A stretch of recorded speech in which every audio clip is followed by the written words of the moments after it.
গাজীপুরে ডাকাতি প্রস্তুতিকালে বিদেশি পিস্তল সহ ৩ ডাকাতকে গ্রেপ্তার করেছে গাজীপুর মেট্রোপলিটন পুলিশ। দুপুরে এক সংবাদ সম্মেলনে বিষয়টি নিশ্চিত করেন জিএমপির উপপুলিশ কমিশনার আবু তোরাব মোহাম্মদ শামসুর রহমান। তিনি জানান, গোপন সংবাদের ভিত্তিতে জানতে পারেন গতকাল রাতে কাশিমপুর থানাধীন লোহাকুর এলাকায় বনের ভিতর ডাকাতির প্রস্তুতি নিচ্ছিল একটি ডাকাত দল।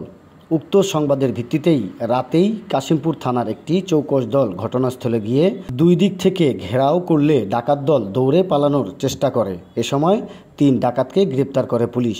গ্রেপ্তারকৃত আসামিরা হলেন পাবনা জেলার মনির মোল্লা, বগুড়া জেলার বাদশাহ প্রমাণিক, গাইবান্ধা জেলার রশিদুল।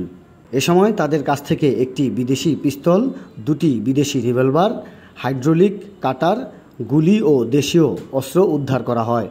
তাদের নামে দেশের বিভিন্ন থানায় একাধিক মামলা রয়েছে।